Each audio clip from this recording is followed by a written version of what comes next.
the shriek of Dr. Zara's proximity alarm tore through the tranquil hum of the lab, her feathered crest puffed up involuntarily, revealing an underlayer of vibrant cobalt feathers, the Zani equivalent of human blood rushing to the cheeks. The sensor had identified something deep within the bedrock of Kara, something unusual. She leaned over the screen, her 4 nimble fingers tapping out a series of inquiries through the translucent membrane. The scans resolved into stark white geometric shapes against the gray matrix of compressed rock. Not natural, but artificial. Call in the excavation team, she called to the ambient comm system. Prioritize structural integrity protocols. Looks like we may have found something significant. In truth, significant was putting it mildly. Yet the mysteries deepened with each data packet decoded. The language remained unintelligible, though an underlying mathematical foundation offered hope. Species after species threw their greatest minds at it, the lure of ancient, technologically superior knowledge too great to ignore. Then they cracked the Rosetta Stone, not within the language itself but hidden in a file directory. Amidst astronomical formulas, stellar trajectories, and schematics for technology they barely imagined, the scientists found a single file header that echoed like a thunderclap through the research station, subject designation Homo sapiens. Zara felt a ripple of unease pass through the usually unflappable crowd of scientists. Humans hadn't been spacefaring for more than a handful of centuries. A blink of an eye in galactic timescales. The data set spanned eons of human history, not in cultural and sociological record-keeping, but of their very biology. It cataloged an ongoing series of genetic anomalies far too statistically unlikely to be considered natural. These weren't the slow, grinding adaptations of natural selection, but precise insertions, deletions, and alterations to their genetic sequences. These changes stretched back further than even the oldest written human languages, further even than the formation of some established modern star nations. Someone or something had been altering humanity across its whole course, and then they vanished. There was no sign of who they were, why they interfered, or why they stopped. News leaked with the inevitability of water rushing to fill a crack. Humanity was a tinker toy project. Galactic response was fractured and predictable. Fear, envy, ambition all swirled in an intoxicatingly dangerous cocktail of reactions. Humans themselves reacted, some taking perverse comfort in the notion of a celestial guiding hand in their affairs, while others raged at the thought of having been mere lab rats for this faceless manipulator. Meanwhile, at subcellular levels across countless human worlds, something flickered awake. Dormant sequences of DNA, the leftovers of that ancient meddling, began to thrum with activity. Reports filtered in spontaneous physical enhancements, inexplicable bouts of synesthesia, uncanny mental aptitudes. These whispers of ancient design began to rise like a crescendo. This wasn't just about their past, it was about what they might yet become. Zara had expected political wrangling to ensue, the various stellar blocks to posture and bargain over the revelation. What she hadn't anticipated was the internal combustion among her own people. The Zani had lived with unwavering certainty for an age. Theirs was the most advanced knowledge-gathering apparatus in the known galaxy, built over their long history of exploration and meticulous cataloging. The vault, humanity's vault, shattered that paradigm. Suddenly there existed entities older, wiser, and so far ahead that even comprehending their handiwork was akin to an insect attempting calculus. And if such beings shaped humanity, how did that define Zara's own life trajectory? Was every carefully researched hypothesis she'd ever generated worthless in the grand scheme? This existential dissonance fueled the first major schism within her species in recorded history. Those that became known as Vault Heralds fixated on deciphering the remaining records, seeking a tangible roadmap forward. Zara and her like-minded colleagues, while fascinated, believed they had to chart their own course. To abandon their scientific methodology, their drive for self-driven discovery, would be tantamount to surrender. These seekers, as they called themselves, became proponents of redoubled efforts in Zani-centric research, determined to reclaim their position of scientific preeminence without relying on the technological cast-offs of a vanished elder race. For many years, the vault lay largely neglected, the promise of ancient secrets outweighed by the threat it represented. Humanity bore the brunt of this shift in galactic relations. Once seen as quirky upstarts, the specter of their unknown puppet masters hung like a pall over their heads. While some alliances strengthened out of shared uncertainty, others dissolved. Trade became fraught with suspicion. Even internally, humanity splintered. Some factions demanded more aggressive research on their newly awakened gifts, while others lobbied for caution, lest they trigger unforeseen consequences or alert whoever or whatever, had manipulated them in the first place. Then, as abruptly as they awoke, the genetic changes went quiescent. The tide of heightened abilities receded, leaving only frustration in its wake. Perhaps a time switch built into the very fabric of their being, another piece of their existence outside their control. Amidst the turmoil, one human dared to act. Dr. Isabel Martinez was not someone who would typically make the interstellar news feeds. As a xenolinguist specializing in non-sapient communication patterns, she'd spent decades on far-flung outposts, parsing the clicking courtship melodies of insectoid species and the bioluminescent distress calls of gelatinous deep-sea life. When word of the vault's discovery and her species' dubious starring role reached her, Martinez did something wildly counterintuitive. She submitted a formal resignation. She was perhaps politely asked to reconsider. She flatly refused. A research grant followed from an undisclosed source, suspiciously well-timed. Then a ship, no sleek luxury transport, but an aging bulk freighter with a retrofitted lab, all under the banner of the newly founded Outreach Initiative. A one-person operation, seemingly formed on either hubris or sheer madness. Her colleagues whispered the latter, while galactic security forces quietly placed her under surveillance. She had no interest in studying herself, she declared. Humans had spent far too long staring inward since the revelations. What they needed now was to look outward. Thus began Martinez's self-styled mission of reconciliation by proxy. Traveling to worlds home to newly uncovered minor species, she focused on learning their songs, their dances, their intricate patterns others saw as primitive. To the amusement of the locals, and sometimes even herself, she'd then offer up what she'd learned, attempting to draw parallels and open channels of communication between beings as seemingly disparate as methane-breathing mollusks and shimmering clouds of sentient spores. Martinez was mocked, occasionally pelted with off-world produce, yet persevered with the stubborn intensity of an academic obsessed. Then the impossible happened. Her clumsy mirroring of courtship protocols opened a dialogue between two warring aquatic clans. Shared bioindicators she'd picked up elsewhere helped establish a mutually beneficial ecosystem balance between flora and fauna on a fledgling colony world. In success after success, she proved something no one thought possible. With no special gifts, no hidden abilities bequeathed by stellar meddlers, humanity could be exceptional. They could be bridge builders, intermediaries, and problem solvers on a galactic scale. Not warriors, not inheritors of godlike technology, but masters of a far more overlooked power, genuine connection. The whispers about Dr. Martinez shifted amongst the news feeds. No longer dismissed as a fringe lunatic, there was a new label bandied about ambassador. Not in any official capacity that would take decades of glacial intergalactic bureaucracy to even conceptualize, but amongst the species she helped, they knew her name. They signaled it in colors and in sounds that transcended their language. The tide began to turn, ever so slowly.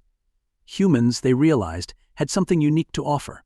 Not a gift handed down, but one hard-earned through millennia of clawing their way from caves to Star Drive. Zara heard news of the human amongst her Zani colleagues, mostly derisive at first.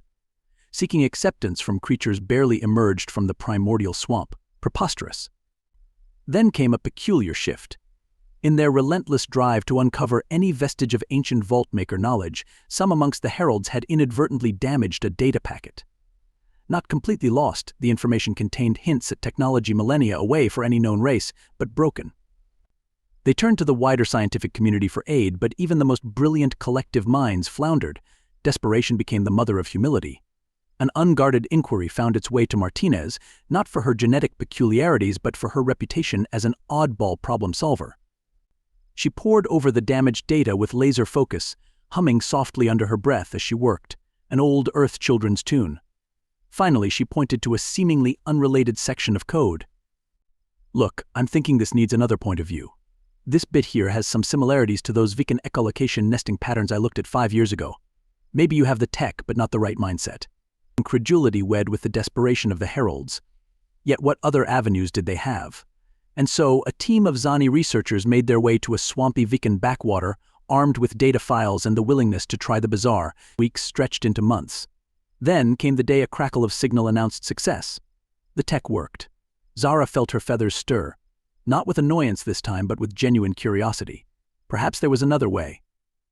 This singular breakthrough proved a bridgehead, not peace. Far from it, but a sliver of cooperation born from necessity.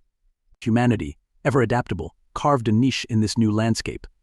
Their knack for the unconventional, the untried, made them valuable troubleshooters in ways unimaginable before the Vault discovery. Yet, like the tide, the galactic powers remained restless. The question hanging over every interaction, whispered undercurrents on every diplomatic channel, was not if but when the architects of humanity would return. It hung over strategic summits and trade negotiations, an existential countdown against the backdrop of interstellar affairs.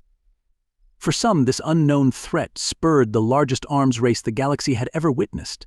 To be caught defenseless when the Makers returned meant annihilation or enslavement. Others took a more fatalistic approach, hoarding every scrap of tech they could unearth from the Vault with wild-eyed fervor. Fear of this nebulous other had fractured the peace and balance of power so painstakingly negotiated across centuries. Then came the breakthrough from an unexpected source. Not within the Vault, but deep within human biology. Years after the Vault's grand opening, one young human's genetic anomaly turned from curiosity to crisis. He began to hear things an underlying thrum in the humdrum background of daily existence. At first dismissed as tinnitus or early psychosis, his auditory perceptions sharpened. Not in clarity, but in scope. He heard frequencies of light beyond the visible spectrum. He heard the electromagnetic whine of technology. He heard something else, a rhythmic pattern cutting through the static of existence, faint but growing stronger. It was a signal. Initially kept under wraps by governments and researchers, the whispers leaked. Was humanity a beacon for their makers? An alarm system signaling their revolutionary tinkering had borne fruit? Was this signal a summons or a death knell? What the boy-turned radio didn't perceive was intent. There was no message, no plea for contact. It was merely an indication of being. And what more, this signal didn't originate from outside, it came from within the known galaxy itself. Zara found herself at the nexus of a historic crisis.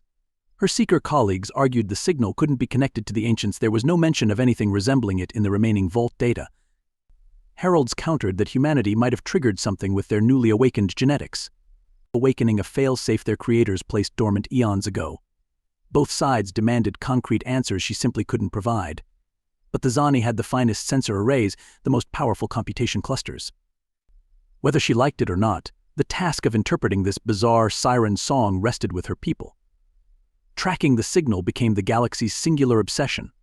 Every resource was bent towards pinpointing its origin. What Zara's arrays unveiled was a planet shrouded in enigma. No official star charts held mention of it, but it was unmistakably inhabitable. It existed on the very periphery of known space, nestled in a region long dismissed as unremarkable. Yet this world hummed with energy, not like the steady thrum of natural celestial processes, but a chaotic mix of frequencies. Both ancient and unsettlingly advanced, and at its core thrummed the siren call, emanating from the ground, a beacon broadcasting into the abyss. Fear gave way to a grim urgency. Plans were drafted, task forces organized. If humanity's meddling creators existed on that world, then surely this was where they resided. To ignore it was to court catastrophe, whether an immediate reckoning or a gradual takeover. This wasn't some theoretical maybe of the distant future. This was happening now, on the galaxy's doorstep. An expeditionary force was formed, not in the spirit of discovery that normally propelled a new stellar endeavor, but as a reluctant coalition bracing for confrontation. And as they drew closer, the truth was laid bare on view screens across the vast distances. The world wasn't natural, it was a construct, a vast artificial habitat of impossible scale, masked from afar by meticulously generated electromagnetic fog. Not something built in secrecy but in plain sight, hidden by grand audacity. No race in recorded history was bold enough, advanced enough to create something like this, or had reason to hide their magnum opus in such a way. Panic threatened to crack the tenuous veneer of cooperation. Then the signal they followed shifted abruptly, ceasing the outward broadcast. Instead, it refocused onto them, like an electronic gaze falling upon the assembled fleet. Every screen on board flashed with blinding brilliance as a signal flooded their systems, raw code cascading like gibberish upon every interface. Zara's breath caught in her throat. They'd been found. It took days to make sense of the downloaded code, not because it was sophisticated, but because it was maddeningly simple. Like teaching a toddler arithmetic and getting back complex physics equations, there was a vast gulf in understanding that baffled every researcher across species. They had the vocabulary but lacked the grammar of communication, raw elements they had no comprehension of fitting together. Among the chaos, patterns began to resolve, not coordinates as originally feared, but sequences. More of the genetic language. It appeared to target specific segments of human DNA, the sequences dormant since their awakening. It was a key, unlocking something their makers placed not into a vault but inside humanity itself. With mounting dread, a decision was made.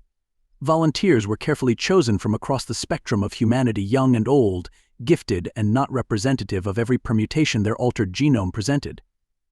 This makeshift crew, burdened with expectations more vast than any space voyage, stepped into specialized capsules aboard the flagship. Each pod was a medical marvel, capable of real-time DNA monitoring and alteration.